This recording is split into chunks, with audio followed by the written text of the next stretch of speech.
India meeting starting in India. Here is Prime Minister Modi. The theme of One Earth, One Family, One Future for its G20 presidency.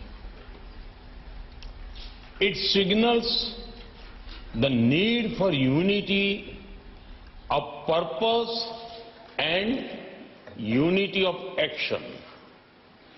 I hope that your meeting today will reflect the spirit of coming together for achieving common and concrete objectives.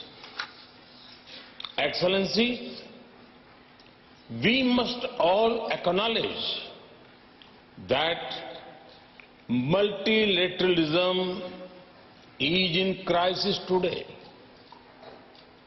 The architecture of global governance created after the Second World War was to serve two functions. First, to prevent future wars by balancing competing interests.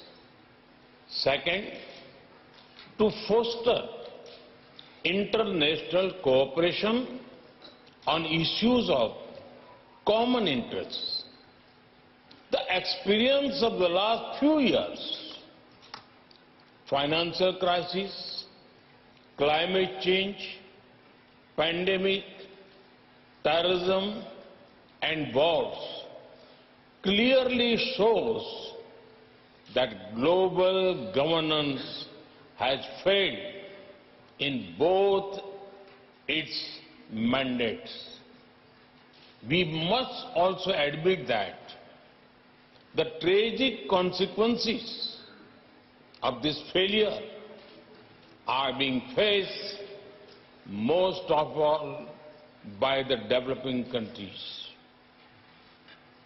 After years of progress, we are at risk today of moving back on the sustainable development goals. Many developing countries are struggling with unsustainable debt while trying to ensure food and energy security for their people. They are also the ones most affected by global warming caused by richer countries.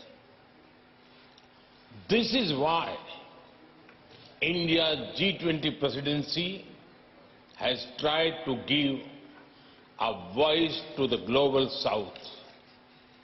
No group can claim global leadership without listening to those most affected by its decisions. Excellencies, you are meeting at a time of deep global divisions. As Foreign Minister, it is but natural that your discussions are affected by the geopolitical tensions of the day. We all have our positions and our perspectives on how this tension should be resolved. However, as the leading economies of the world, we also have a responsibility toward those who are not in this room. The world looks upon the G20 to ease the challenges of growth,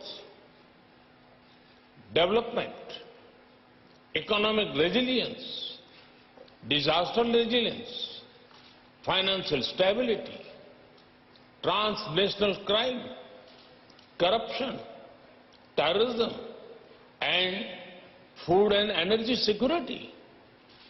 In all these areas, the G20 has capacity to build consensus and deliver concrete results.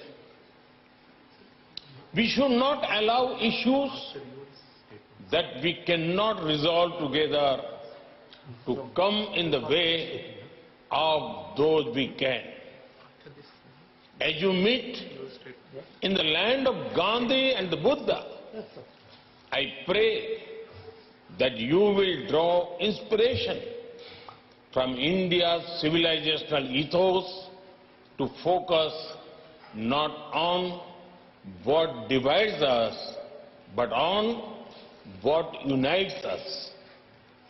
Excellencies, in recent times, we have seen the most disastrous pandemic of a century. We have witnessed thousands of lives lost in natural disasters. We have seen global supply chains break down during times of stress. We have seen stable economies suddenly overwhelmed by debt and financial crisis.